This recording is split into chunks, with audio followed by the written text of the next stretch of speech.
जो कह रहे थे कि आंकड़े जुटाएं, यूडाइस का आप 21-22, 23-24 और 24-25 का अध्ययन कर लीजिए, आपको पता लग जाएगा शिक्षा किस स्तर में जा रही है। पूरे हिंदुस्तान के अंदर टोटल जो स्कूल है 14,71,000 स्कूल है। उन स्कूलों के अंदर 10,17,000 सरकारी स्कूल है और बाकी जो हैं वो गवर्नमेंट एडेड स्कूल हैं। उन स्कूलों के अंदर अगर हम स्थिति को देखें तो 3,37,000 स्कूल ऐसे हैं जिनके अंदर टॉयलेट जो हैं वो डिसेबल्ड चाइल्ड के फ्रेंडली टॉयलेट नहीं है। 65,000 स्कूलों के अंदर बिजली का प्रबंध नहीं है। 47,000 स्कूलों में पीने का पानी नहीं है अभी तक। टोटल जो हमारे जो टीचर्स हैं 48 लाख पद पहली से 8वीं तक के हैं, उनमें से 8 लाख पद खाली पड़े हैं नेशनल लेवल पे। और बजट की बात करें तो जो 2023-24 का बजट है उसमें 1,20,000 करोड़ रुपए का प्रबंध किया गया है, जो कि उससे पहले का बजट देखें अगर 22-23 का, उसमें 1,32,000 करोड़ का प्रबंध था। 9,000 करोड़ रुपए शिक्षा के बजट में कमी लाई गई है, 7% के लगभग बनता है। और उच्च शिक्षा की बात करें तो 15% बजट कम है। यह सारा एनईपी के अंदर है। आप अगर पढ़ोगे तो क्या कहा गया है एनईपी में कि हायर एजुकेशन के लिए स्वायत्त वित्त प्रबंधन होगा संस्थाओं का। कॉलेज और यूनिवर्सिटी अपना प्रबंध करेंगी कि अपना फाइनेंशियल जो सिस्टम है वो अपने आप चलाएंगे। वो कहां से चलेगा? शिक्षा को व्यापार का दर्जा दिया गया है, बाजारीकरण किया गया है। 60,000 करोड़ रुपए का प्राइवेट जो कोचिंग संस्थानों का जो बिजनेस है वो 60,000 करोड़ रुपए का है। अगर टोटल शिक्षा की बात करें पूरे हिंदुस्तान के अंदर 12 लाख करोड़ रुपए का जो है शिक्षा के इस ढांचागत जो टोटल एजुकेशन उस पर खर्च होता है। सरकार इसको व्यापार बनाना चाहती है, जबकि शिक्षा जो है राष्ट्र और समाज के उत्थान के लिए, ऑलराउंड डेवलपमेंट के लिए, ह्यूमन रिसोर्स को वेल स्किल्ड बनाने के लिए किया जाता है। लेकिन ये सब नहीं हो रहा है। हमारी 3 एजुकेशन पॉलिसी आई है। पहली जो आई है 1966 में कोठारी आयोग जिसके नाम से हमने जो पॉलिसी देखी है, उस पॉलिसी में जो बात की गई थी कि शिक्षा के ऊपर 6% जीडीपी का खर्च किया जाएगा और स्कूल जो है वो बच्चे के पास जाएगा, न कि बच्चा स्कूल के पास आएगा। बहुत अच्छी बात कही गई थी उसके अंदर। तभी ये स्कूल जो है इनको हैबिटेशन में खोला गया, ढानियों में खोला गया। लेकिन 1986 की शिक्षा नीति आई, उसमें वोकेशनल एजुकेशन का प्रावधान भी डाला गया और जो वोकेशनल जो है आईटीआई वगैरह जो खोले गए थे। उसके अलावा और अन्य जो 6% की वहां भी बात की गई थी। लेकिन आज तक 3.40% जीडीपी का खर्च होता है एजुकेशन के ऊपर। और ऑल पूरे वर्ल्ड के अंदर हमारा 136वां स्थान है शिक्षा की क्वालिटी के मामले में। और ये जो नई शिक्षा नीति 2020 आई है, 2015 में जब इसकी कमेटी कॉन्स्टिट्यूट की गई थी के कस्तूरी रंगन की अध्यक्षता में, बिल्कुल डायरेक्टिव दिया गया था एचआरडी मिनिस्ट्री की तरफ से कि इस शिक्षा नीति का स्ट्रक्चर जो होगा PPP मॉडल को डेवलप करने के आधारित होना चाहिए। और उसके अंदर 7 जो मेंबर थे वो टोटल जो बड़े बड़े जो सिटीज के बड़े बड़े जो प्राइवेट संस्थानों के जो लोग थे वो उसके मेंबर थे। जिन परिस्थितियों में जिस धरातल पे शिक्षा नीति बनाई जानी चाहिए और लागू किया जाना चाहिए, और उसके लिए एक ड्रामा किया गया था कि संडे को ही, शायद हमारी उस टाइम को स्टेट की रैली थी हरियाणा के अंदर, संडे को कहा गया कि स्कूल खोले होंगे और आपने सुझाव लेने हैं सभी से, रक्षा वाले से लिए गए, दुकानदार से लिए गए, हर किसी के सुझाव लिए गए। 2,04,000 के आसपास सुझाव आए थे। और उन सुझाव का जो कंक्लूजन ये था कि कॉमन स्कूल सिस्टम होना चाहिए, एक देश एक स्कूल एक शिक्षा का प्रबंध होना चाहिए। लेकिन जो उसके अगेंस्ट जितने सुझाव थे, लोगों ने अपने सुझाव अपने तरीके से दिए, उनको 2017 में रद्दी की टोकरी में डाल के जब एचआरडी मिनिस्ट्री के अंदर प्रकाश जावड़ेकर को जब लगाया गया तो दोबारा से रिकॉन्स्टिट्यूट किया गया और उन सुझावों पे कोई बात नहीं हुई। और वही डायरेक्टिव था कि PPP मॉडल पे इसको डेवलप किया जाएगा और ये जो शिक्षा नीति है ये ट्रिपल पी मॉडल पे डेवलप हुई है।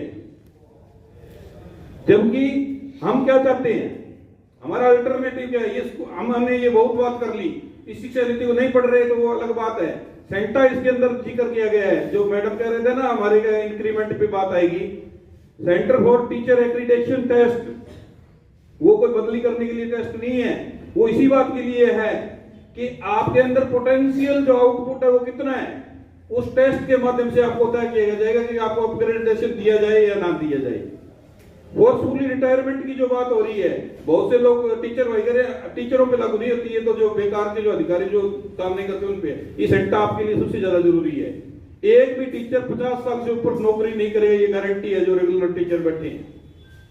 ये नई एजुकेशन पॉलिसी के अंदर दी है। कम से कम हम अपने भी जो लागू होने वाली चीज है 34 और 36 नंबर पेज पे ये चीजें मेंशन की गई है, उसके अंदर उसको पढ़ लीजिए, आपको पता लग जाएगा। आपकी असेसमेंट 3 टाइप से होगी, 3 स्टेप होंगे आपके इंक्रीमेंट के लिए कि आपका जो टीचिंग, जो आपके जो बच्चे हैं उनकी असेसमेंट होगी, आपकी होगी, थर्ड पार्टी असेसमेंट होगी। वो तीनों तय करेंगे। उसके बाद जो क्लस्टर संकुल पे जो हमारा जो लगाया गया है उसमें प्रिंसिपल होगा, वो फ्री हैंड होगा पूरा। उसको भी पैरामीटर दिए होंगे कि इसकी इंक्रीमेंट आपने किस आधार पे लगाई है, ये पैरामीटर पूरा करता है कि नहीं करता, वो सारी तय हैं। ये नई एजुकेशन पॉलिसी में आपको बाउंड करेंगे। ये जो हम बार बार शोर कर रहे हैं नॉन टीचिंग का, टीचिंग का, टीचिंग अगर अल्टरनेटिव एजुकेशन की बात करें तो उसके अंदर टीचिंग, नॉन टीचिंग कैडर बनाया जा सकता है, विंग बनाई जा सकती है। प्राइवेट स्कूल के अंदर जितना एक सरकारी स्कूल के टीचर को तनख्वाह दी जाती है उतने में पूरा स्टाफ रखा जाता है, जो कि हाजिरी तक लगाने का, सारे डाटा अपडेट सब कुछ करने के लिए। ये सरकारी में हो सकता है, लेकिन नहीं, जानबूझ के स्पॉइल करने के लिए ये आपको उलझाया जा रहा है इस बात के अंदर। और हमारा कोई विरोध नहीं बढ़ता। क्यों नहीं बढ़ता कि हमारे में कोई इतने जितने साथी बैठे हैं, मैं दावा कर सकता हूँ, हाथ खड़े कर दे जिन्होंने टीचर एजुकेशन पॉलिसी पढ़ी है, नई टीचर एजुकेशन पॉलिसी कितने लोगों ने पढ़ी? 6 और 7 लोगों ने पढ़ी। हम बात करने आए हुए हैं इस पे, न्यू एजुकेशन पॉलिसी पे, उसका अल्टरनेटिव क्या हो। अल्टरनेटिव के अंदर हमें देखना चाहिए फ्री और क्वालिटी एजुकेशन की जो बात है फॉर ऑल।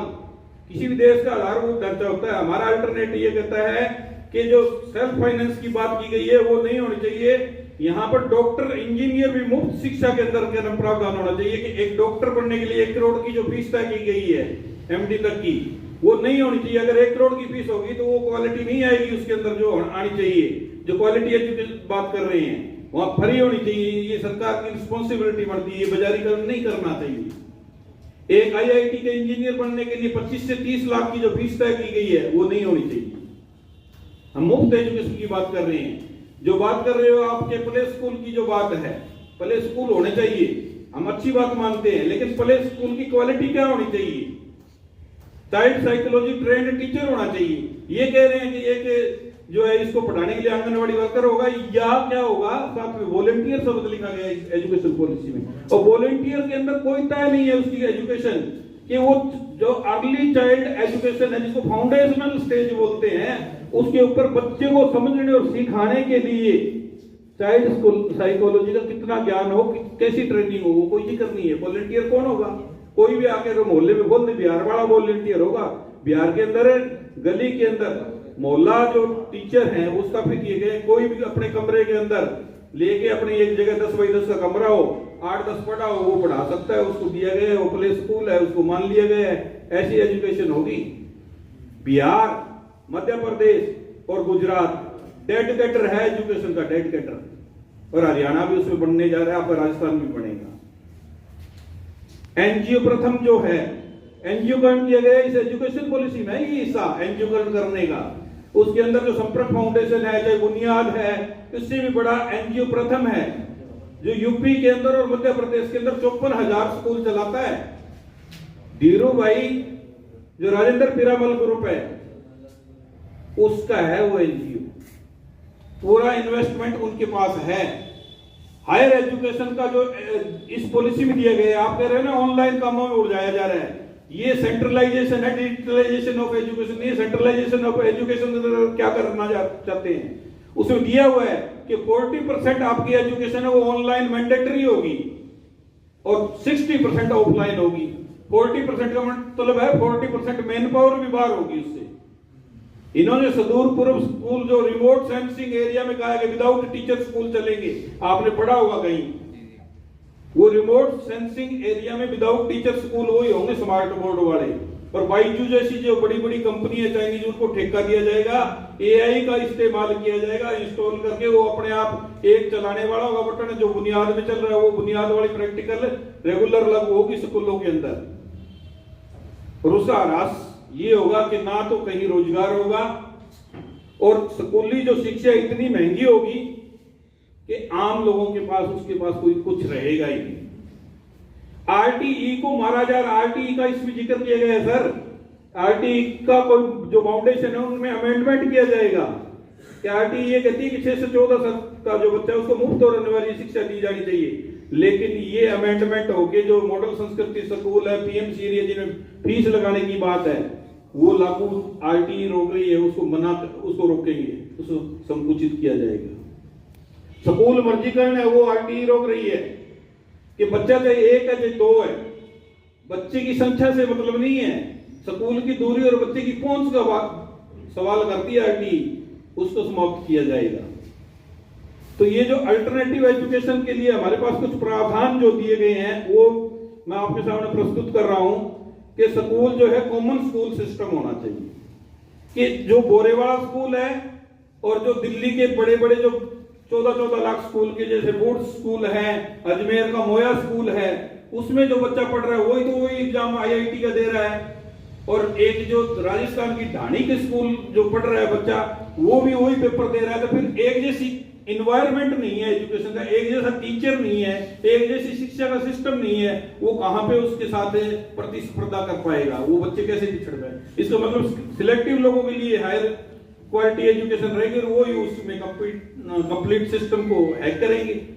तो एक जैसे स्कूल होना चाहिए, चाहे वहां पर एक पियोन का बच्चा और एक प्रधानमंत्री का बच्चा एक जैसे स्कूल में होना चाहिए। एक जैसा स्कूल सिस्टम क्यों नहीं हो सकता? एक देश एक नेशन एक इलेक्शन हो सकता है, ये क्यों नहीं हो सकता? दूसरी बात कि uniformal syllabus for all in the country, एक जैसा सिलेबस होना चाहिए। एक तरह की पढ़ाई है तो एक तरह का सिलेबस होना चाहिए। एनसीईआरटी की किताबों की बात करते हैं, लेकिन किसी भी प्राइवेट स्कूल में जाके देख लो कितनी एनसीईआरटी पढ़ाई जाती है। अलग अलग तरह के मैथ पढ़ाए जाते हैं, 5 प्रकार के टीचर होते हैं मैथ के भी पढ़ाने के लिए, अलग अलग प्रकार के। तो वहां पर स्कूल का प्रबंध जो है वो एक जैसा क्यों नहीं हो सकता? ये अल्टरनेटिव एजुकेशन जो पॉलिसी उसके अंदर मेंशन किया जाए। सरकार ऐसी पॉलिसी लेके आए जिसमें एक जैसे स्कूल बनाए जाएं। फ्री एजुकेशन की बात मैंने बताई दी है आपको कि स्वायत्त वित्त प्रबंधन नहीं होना चाहिए, सार्वजनिक शिक्षा होनी चाहिए। और शिक्षा के अंदर सारा प्रबंध जो है वित्त का, जब हम इतने टैक्स देते हैं तो वो सरकार का होना चाहिए। आगे जो है नवोदय स्कूल जो है उसको एक्सटेंड किया जाए। देखो कितनी बड़ी पॉलिसी थी कि देश भर के अंदर जो नवोदय स्कूल है उनकी पढ़ाई, और नवोदय के जो बच्चे निकले थे वो क्वालिटी एजुकेशन निकली वाकई में, तो उन स्कूलों का विस्तारीकरण क्यों नहीं किया गया? उनको बंद क्यों किया जा रहा है? देश के कोने कोने में और स्कूल ऐसे बनाए जाए जहां पर नीडफुल जो बच्चे जिनको होम घर के अंदर तमाम तरह की प्रॉब्लम है, वो प्रॉब्लम दूर होते हुए ऐसे जो है बोर्डिंग स्कूल और ज्यादा विस्तार किया जाए। बजट और जीडीपी में 6% की जो बात है वो 6% वाक्य में ही लागू किया जाए, ताकि स्कूल का इंफ्रास्ट्रक्चर है उसको मजबूत किया जाए। ये पीने की, पानी की, बिजली की जो प्रॉब्लम है वो दूर हो जाए। रेगुलर टीचर अपॉइंटमेंट है और प्रॉपर जो ट्रेनिंग सेंटर है वो होने चाहिए। अब क्या है कि नॉन अटेंडिंग का सिस्टम सरकार ने किया, कितनी कॉलेजेस खोल दिए उसमें नॉन अटेंडिंग चल रहा है। वही टीचर जो है जाके दिक्कत आती है कि टीचिंग स्किल जो है, मेथोडोलॉजी जो है टीचर की, जो साइकोलॉजी है सिखाने के लिए, वो बिना विदाउट ट्रेनिंग की जाते हैं। और वो स्कूल में अपना देखा गया पढ़ाने का या सिस्टम जिसको भी आता है अक्सर ज्ञान वो जाकर अपने आप को टीचर समझता है, तो वो भी बड़ी कमजोरी है। और जो रेगुलर टीचर अपॉइंटमेंट की बात है, 8 लाख जो पद हैं वो पहली से 8वीं तक देश भर में खाली पड़ी है। 36,000 हरियाणा के अंदर पद खाली हैं, जो जिसको डेवलप हम स्टेट बोलते हैं। तो जहां पर टीचर ही नहीं होंगे तो उन स्कूलों की स्थिति कैसे होगी? आगे है कि एजुकेशन जो है मदर टंग में जो प्राइमरी एजुकेशन है वो होनी चाहिए। जो ढांचा है भाषा का, जो जहां तक सवाल आता है कि वो क्षेत्रीय भाषाओं के अंदर होनी चाहिए, जबकि यहाँ पर तरह तरह के इंग्लिश मीडियम का ये बोल के बच्चा जो मैक्सिमम अपनी मातृभाषा में सीखता है तो वो इसका प्रबंध है, इसमें कहीं नहीं किया गया है। हाँ शुरू। और इसके अलावा जो मेरा सबसे बड़ा जो निवेदन है आप लोगों से वो ये है कि एक बार आप जो है अपने नियर बाई गांव के अंदर जहां भी आप वर्किंग में हैं वहां नई शिक्षा नीति के अंदर निकल जो पड़ने वाले दुष्प्रभाव हैं उनको कैलकुलेट करके और आम जो ग्राम पंचायत ग्राम सभा जो आम लोग हैं उनके बीच में गांव के अंदर आयोजन कीजिए इनका, जो अगर सपोर्ट लेनी है आप लोगों को। अगर खुद आप क्लियर हो गए फिर ये आगे काम होगा। तो मेरा यही निवेदन है, मैं ज्यादा समय नहीं लूंगा साथियों, कि ये जो स्थितियां हैं ये जो हमारे सामने आ रहे हैं इसे लड़ने के लिए हमें मजबूती से अपना जो अध्ययन का जो काम है वो करना पड़ेगा और उसके ऊपर मजबूती से काम करते हुए उसको फील्ड में लेके और अपने स्कूलों में भी जाके इस काम पे वर्कआउट करके हमने अल्टरनेटिव एजुकेशन की जो प्रोसेस है उसमें जो भी और कमी दिखाई देती है वो देके और हमारे साथियों को भेजें। तो ये मजबूत होगा। धन्यवाद साथियों।